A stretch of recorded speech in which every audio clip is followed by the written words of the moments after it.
Hi, so this is another segment of Technique of the Week where I just explore a different technique idea or exercise or something else I've been teaching during the week. And for today, I'm going to be working on an exercise, exercise number 21 from the first section of Ricardo Iznaola's The Path to Virtuosity, which I have here. I hope I pronounced his name correctly.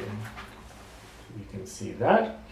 And I have a link to that in the YouTube info section or on the website. So make sure you pick up the book because there's tons of exercises in the book. It's a really fantastic one, and the author deserves your coins if you get the book.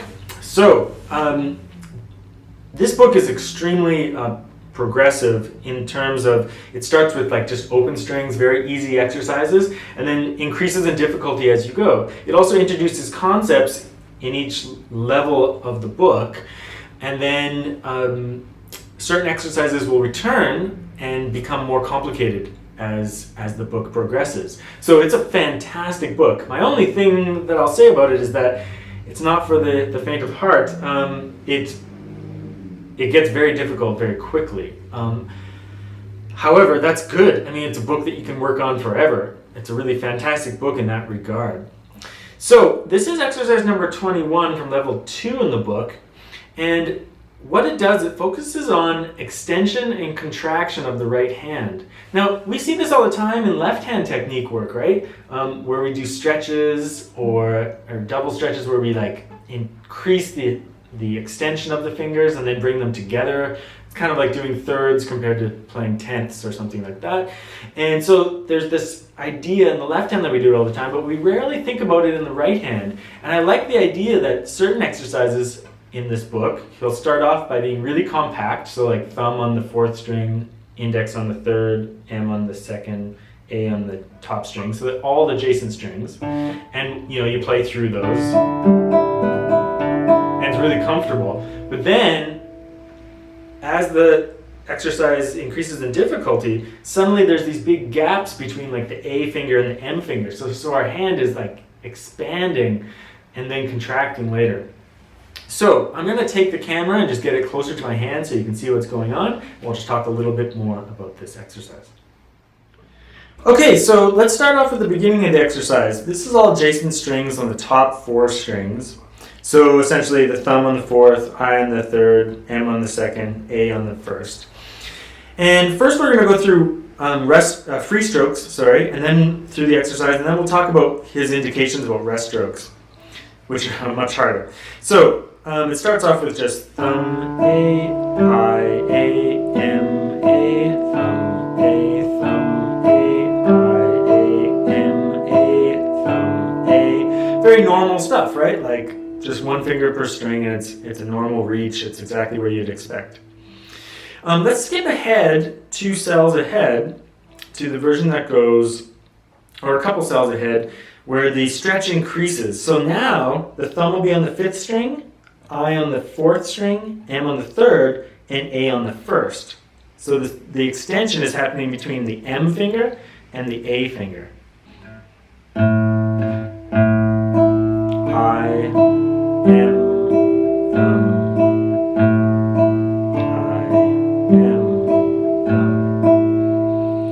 And let's carry on further.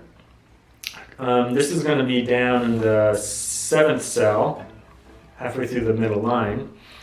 And here it's increased more. So the thumb is going to be on the 6th string, I finger on the 5th string, M on the 4th, and A on the 1st.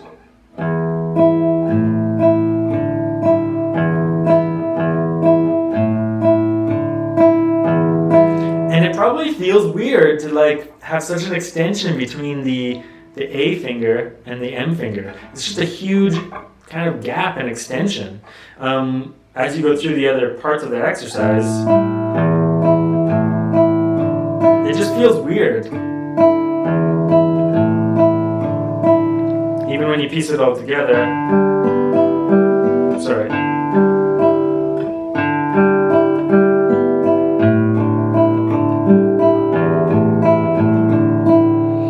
That gap between those fingers is very, very strange. Now, The other indication that he mentions to practice is to do rest strokes with the fingers. And rest strokes with the fingers is so much harder because suddenly the reach between the M finger rest stroke and the A finger rest stroke is pretty intense. So like that, it starts off easy. By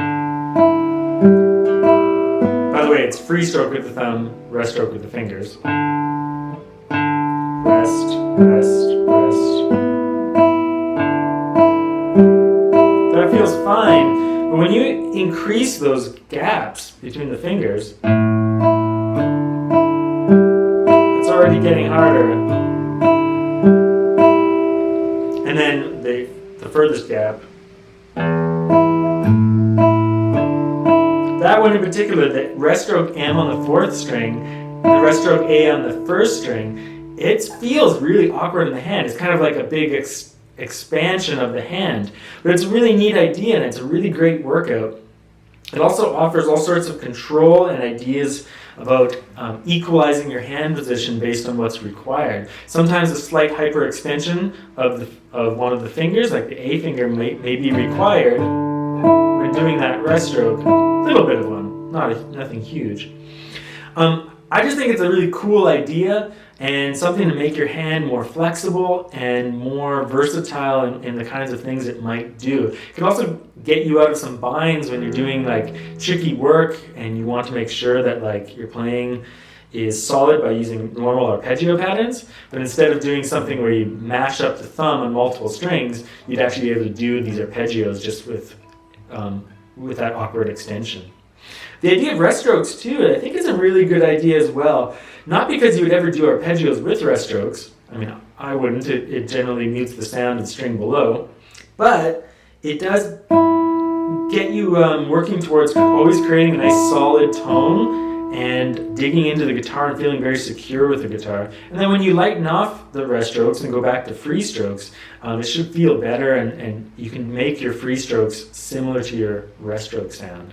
I mean, that's always something we work on, right? Whether we do a rest stroke or we do a free stroke, we want it to sound the same. A lot of people, this is the free stroke, rest stroke, free stroke, rest stroke. A lot of people's rest strokes sound light, and then the free strokes sound light, and their rest strokes sound really thick and heavy. It's something they've built up that associationship with. But when you do a free stroke and direct the energy into the guitar in the same way as a rest stroke, you should be able to get lots of tone out of your free strokes, even compared to your rest strokes. So it's a good exercise for just evening out your technique. And this book is full of that kind of stuff, and it's pretty intense. So it's like I said, it's definitely for the serious student, I would say, someone who's really looking to like get their playing under control, and they're kind of progressing through the different levels. You might not be able to use the book continuously, but it's really important in this book that you complete each level and like really master each level before moving on, because it gets so difficult so quickly. I mean, I get pretty stuck halfway through the book. I mean, I can do the exercises, but they're tough, and they're really tough. So you want to definitely complete each level before moving on to the next one. So that's Iznaola's book. Hope I'm saying that right. And you can check it out and learn more about it on the website or on the YouTube link, the Amazon link under the YouTube info section. Thanks.